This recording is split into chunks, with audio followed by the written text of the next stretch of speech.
پاکستان اور سعودی عرب کے درمیان جو اسٹریٹجک یا دفاعی معاہدہ ہوا ہے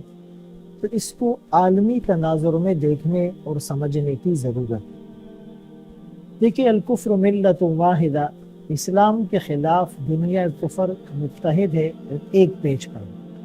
اور قرآن کریم میں قیامت تک کے لیے ویلڈ یہ بات لن ترضى عنك اليهود ولا النصارى حتى تتبع ملتهم، ہرگز یہود و نصارہ آپ سے راضی نہیں ہوں گے جب تک آپ ان کے خواہشات کی اتباع اور پیروی نہ کریں۔ تو بنیادی طور پر اس وقت جو حالات ہیں، اگر ہم غزہ کے اندر دیکھیں 2 سال سے مسلمان جس ظلم و بربریت کا شکار ہیں اور جبر و استبداد کے جو مظاہرے ہو رہے ہیں، اور 70,000 سے زائد مسلمان شہید ہو چکے ہیں، جس میں میجورٹی اور اکثریت عورتوں کی اور معذوروں کی اور بچوں کی اور بے گناہ نہتے معصوم عوام کی، اور زخمی ہونے والے لاکھوں میں، بے گھر ہونے والے لاکھوں میں، اور نفسیاتی طور پر یعنی کس کرب اور اذیت وہ سہ رہے ہیں، وی کانٹ امیجن دس،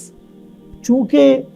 جگہ وہ گرم ہوتی ہے جہاں پر آگ لگی ہوتی ہے، اور لیس الخبر کالمعاین۔ پھر آپ کشمیر کو دیکھیں، پھر آپ کوسوو کو دیکھیں، پھر آپ ماضی قریب میں شام کے حالات کو دیکھیں، عراق کو دیکھیں، چیچنیا کو دیکھیں، یعنی پوری دنیا کے اندر مسلمان ظلم کی چکی میں پستا ہوا نظر آئے۔ تو اس کی وجہ کیا ہے؟ یعنی 57 یا 58 اسلامی ممالک ہیں، لاکھوں ان کی افواج ہے، اور معدنیات اور وسائل کے ان کے پاس ذخیرہ ہیں،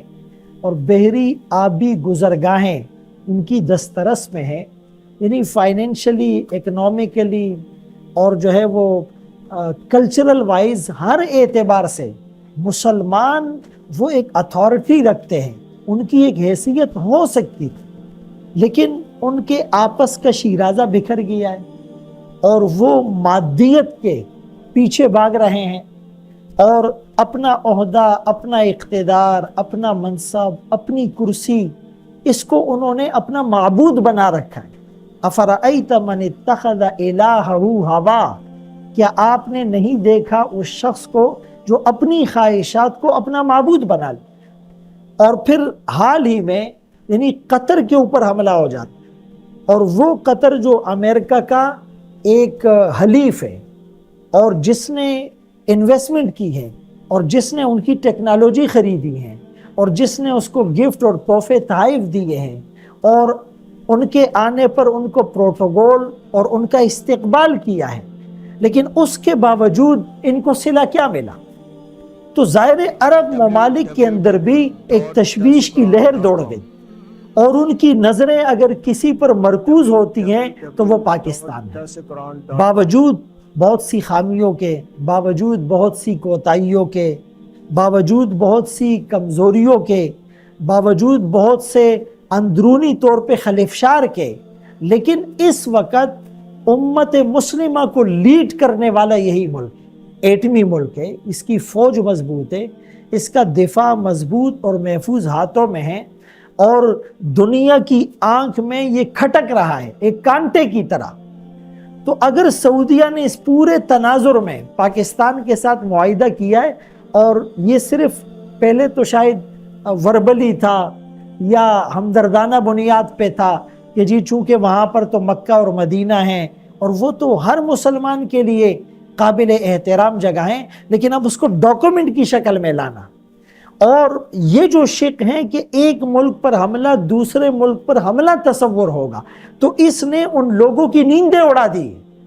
اور پوری دنیا کے اندر جو کھلبلی مچ گئی ہے وہ کسی سے ڈھکی چھپی نہیں ہے، اور دیگر اسلامی ممالک بھی پر تول رہے ہیں اس معاہدے کا حصہ بننے کے لیے، اور جیسے وضاحت کی گئی ہے کہ یہ معاہدہ صرف ان 2 ملکوں تک محدود نہیں رہے گا، دیگر مسلم ممالک بھی اس اتحاد کا پارٹ اور حصہ بن سکتے ہیں، اور نیٹو کی طرح ایک اتحاد یا اسلامک بلاک وہ وجود میں آ سکتا ہے، اور یہ وقت کی ضرورت ہے۔ ورنہ تو ایک ایک کر کے مسلمانوں کو مارا جائے گا، ان کو پیٹا جائے گا، اور ان کی معدنیات پر اور ان کے وسائل پر قبضہ کیا جائے گا، اور فائنینشلی اور اکنامکلی اور کلچرل وائز اور ایجوکیشنلی اور دیگر بنیادوں پر ان کو مزید ڈیوائڈ در ڈیوائڈ، تقسیم در تقسیم کیا جاتا رہے گا۔ تو یہ بہت خوشائن بات ہے، اس پر ہمیں خوش ہونے کی ضرورت ہے، اور یہ ہمارے لیے فخر کا باعث ہے کہ اللہ نے ہمارے ملک کو، ہماری افواج کو حرمین کے تحفظ کی ذمہ داری سونپ دی ہے۔ لیکن ان کے لیے بھی اس وقت بہت اہم موڑ اور بہت حساس نوعیت کا معاملہ ہے کہ یہ اس پر شکر بھی ادا کرے، اور صرف زبانی اور وربلی نہیں، صرف کاغذی اور رسمی اور فارمیلٹی کے طور پر نہیں، بلکہ ضرورت پڑنے پر یہ ثابت کرے کہ ہم بیت اللہ اور حرمین کی اور مسلم امہ کی حفاظت کے لیے انشاءاللہ بنیان مرصوص تھے، سیسا پلائی ہوئی دیوار تھے، ہے اور رہیں گے۔ خدا کرے میری عرض پاک پر اترے وہ فصل گل جسے اندیشہ زوال نہ ہو، یہاں جو پھول کھلے کھلا رہے برسوں، جہاں خزاں کو گزرنے کی بھی مجال نہ ہو۔ سوشل میڈیا پر سب سے قدیم اور سب سے ریلائبل برانڈ درسقرآن.com